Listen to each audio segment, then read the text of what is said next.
रिंकू, हाँ जी। ये देख। आगे तो चले। सत श्री अकाल बीजी। सत श्री अकाल पुत्र। अब साफ दिखाई दे रहा है बीजी। बहुत साफ दिखाई दे रहा है। बीजी इतने टाइम बाद नए चश्मे बनवा ही लिए। किसी अपने ने पैसे भेजे और हर महीने पैसे भेजेंगे। वाह। ਫੋਨਾਂ ਤੇ ਟੂ ਟੂ ਹੋਊਗੀ ਤੁਹਾਡੇ 1 ਤਰੀਕ ਤੋਂ ਬਾਅਦ। ਇਹ ਤੁਹਾਡੇ ਪੈਸੇ ਨੇ, ਇਹਦੇ ਨਾਲ ਕੋਈ ਅਮੀਰ ਨਹੀਂ ਹੋ ਜਾਣਾ ਤੁਸੀਂ। ਮਾਵਾਂ ਭੈਣਾਂ ਨੂੰ ਸਤਿਕਾਰ ਦੇ ਕੇ ਮੈਨੂੰ ਖੁਸ਼ੀ ਮਿਲਦੀ ਹੈ ਇਸ ਗੱਲ ਦੀ। मुख्यमंत्री माँ बेटी सत्कार योजना, आपका अपना भगवंत मान। दोस्तों, इसी महीने की 20 तारीख को संसद का घेराव होने जा रहा है। ठीक उसी 20 तारीख को जिस दिन संसद का पहला दिन होगा। जी हां दोस्तों, मॉनसून सत्र का पहला दिन होगा और पहले दिन ही मोदी जी और अमित शाह जी और तमाम बीजेपी के हाई कमान के नेता सदन के अंदर मौजूद होंगे। लेकिन सदन परिसर के बाहर तमाम हजारों की संख्या में लोग सदन को घेर रहे होंगे। दरअसल दोस्तों, दिल्ली से बड़ी खबर है कि पिछले 20-22 दिनों से जो दिल्ली के जंतर मंतर पर कॉकरोच जनता पार्टी विरोध प्रदर्शन कर रही है, जो पिछले 12-13 दिनों से भूख हड़ताल पर बैठी है, अब वहां से एक बड़ा ऐलान किया गया है कि अब सिर्फ धरने से काम नहीं चलेगा, अब सिर्फ भूख हड़ताल से काम नहीं चलेगा। अगर असलियत में लड़ाई लड़नी है, अगर असलियत में मोदी जी के कानों तक या फिर सरकार के कानों तक अपनी आवाज पहुंचानी है, तो संसद के आसपास हमें जाना होगा, अपनी आवाज संसद तक पहुंचानी होगी, हमें संसद तक मार्च करना पड़ेगा। यानी संसद घेरने की पूरी तैयारियों का ऐलान कर दिया गया है। दोस्तों, दिल्ली के जंतर मंतर से बड़ी खबर है कि किस तरीके से भूख हड़ताल पर बैठे सोनम वांगचुक की तबीयत लगातार खराब होती जा रही है।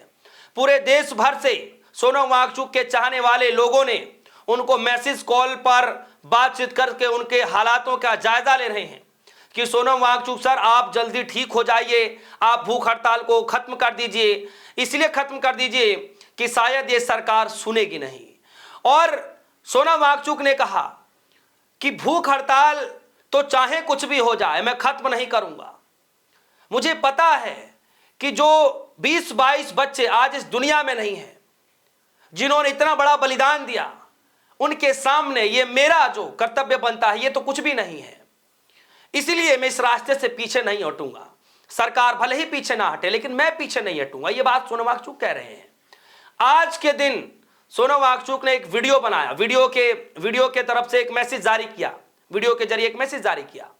और उस वीडियो में साफ तौर पर उन्होंने ऐलान किया कि अब हमें संसद की तरफ मार्च करना होगा, शांतिपूर्ण होगा, लेकिन हम संसद की तरफ मार्च जरूर करेंगे और अपनी आवाज सदन तक जरूर पहुंचाएंगे। क्या कुछ कह रहे हैं, जरा सुनिए। मेरे अनशन का आज 11वां दिन ख़त्म हो रहा है। मैं अंदर से मज़बूत हूँ, मगर शायद बाहर से कमज़ोर लगता हूँ। कल शायद मैं शेव करके मुंह धो के आऊँ तो बाहर से भी ठीक लगूँ। इसीलिए शायद आप लोगों में से देश भर से सैकड़ों लोगों ने मुझे मैसेजेस भेजे हैं कि मैं अनशन तोड़ दूं, कुछ खा लूं।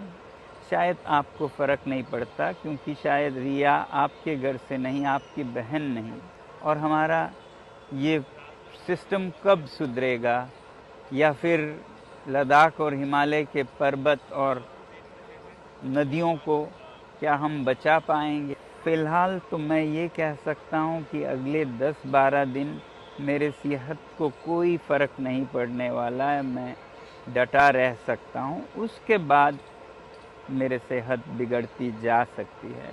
मगर अगर आप सच में चाहते हैं कि मैं ज़िंदा रहूं, तो फिर घर के सोफ़े से मुझे संदेश भेजने से थोड़ा ज़्यादा आप हरकत कर सकते हैं। हम सब मिल के कुछ कर सकते हैं ताकि ये सब ना हो। और उसके लिए मैं ये सोच रहा हूँ कि सबसे सही जगह है हमारे भारत का संसद, जहाँ पर निर्णय लिए जाते हैं, बहस होते हैं, नीतियाँ बनती हैं। तो क्या आप तैयार हैं अगर मैं कहूँ कि 20 जुलाई को जब संसद का मॉनसून सत्र शुरू होता है तो मेरे साथ आप लोग भी जंतर मंतर। सोनम वांगचुक ने कहा, peacefully march to the parliament 20 July, thanks for all your messages to break my hunger strike, but that would not to help 20 student जो इस दुनिया में नहीं हैं। साथ ही साथ, if you really want to help then do a little more than message from कमली Kutch, then come to Delhi and to Jantar Mantar on 20th July. When the monsoon session of Indian Parliament start together, we will start a very peacefully march to the Sansad and appeal to our honorable MPs to take the issue up and find a lasting solution. कुल मिलाकर के ये कह रहे हैं कि बहुत बहुत धन्यवाद जो लोग मुझे ये अपील कर रहे हैं कि आप भूख हड़ताल को खत्म कर दीजिए। बहुत बहुत धन्यवाद कि आप लोग मेरे शरीर से या फिर मेरे जो है कह सकते हैं कि मेरी तबीयत का जायजा ले रहे हैं। लेकिन सिर्फ इतने से काम नहीं चलेगा। अगर आप सच में आप हमारी मदद करना चाहते हैं, आप उन बच्चों की मदद करना चाहते हैं जो पेपर लीक से परेशान हैं, तो आपको इस मार्च में जुड़ना पड़ेगा। जिस दिन मॉनसून सत्र की शुरुआत हो रही है 20 तारीख, उसी दिन हमें भी जंतर मंतर से लेकर के पार्लियामेंट तक हमें पैदल मार्च करना पड़ेगा, जो कि पीसफुली होगा। और हमें जितने भी एमपीज हैं, जितने भी पार्लियामेंट एमपीज हैं, उन सभी तक ये बात पहुंचानी है कि हमारे इस मसले को सदन के अंदर उठाया जाए। जो छात्र परेशान हैं, उन छात्रों के लिए सरकार क्या कर रही है, ये सारे मसले हमें सदन के अंदर उठाने हैं और ये हमें बात पहुंचानी है उन सांसदों तक जो हमारी इन बातों को संसद में पहुंचा सके। तो दोस्तों, न सिर्फ कांग्रेस जनता पार्टी धरना प्रदर्शन कर रही है, न सिर्फ भूख हड़ताल कर रही है, बल्कि भारी बारिश के बीचों बीच आज भी धरना प्रदर्शन जारी है। और न जाने दिल्ली के जंतर मंतर पर कैसे परेशान करने की पूरी तैयारियां चलती हैं। कल के दिन एक वीडियो जारी किया गया दीपके की तरफ से, जिसमें कहा गया कि अमित शाह की पुलिस कपड़े बदलकर, भेष बदल करके, आम इंसान बन करके जाकर के फोटो शूट चल रहा है, पता नहीं क्या कुछ चल रहा है। अभिजीत दीपके ने बड़ा एक गंभीर आरोप लगाते हुए एक वीडियो जारी कर दिया। मुझे लगता है कि थोड़ा सा आपको वो हिस्सा सुनना चाहिए, जरा सुनिए। अभी मैंने इनसे पूछा, सर आप कहाँ से गए थे? बुलंदशहर से। मैंने बोला सर आप काम क्या करते? गन्ना उगाने का। पूरा झूठ बोल दिया और फिर बाद में बोला गैलरी दिखाइए, तो गैलरी दिखाने से डर रहे थे। फिर क्या, एक से औरत की फोटो थी उसमें। तो दोस्तों, सुना आपने, साफ तौर पर पूछते हुए नजर आ रहे हैं कि हमने कल एक आदमी को पकड़ा जो कि वो भी उसी तरीके से निकला, और आज एक शख्स जो है पुलिस की भेष में, मतलब नॉर्मल आदमी के भेष में कहता है कि हम तो आंदोलन का हिस्सा हैं, हम किसान के बेटे हैं, जबकि है पुलिस वाला। सोनम वांगचुक से लेकर के सिजबी प्रमुख जो अभिजीत दीपके हैं, उनको बड़ी उम्मीदें हैं कि आंदोलन एक दिन जरूर रंग लाएगा। वीडियो कमेंट सेक्शन में जाएगा, फिर आज रुकिएगा। फिलहाल के लिए दीजिए इजाजत। देखते रहिए DSO न्यूज़।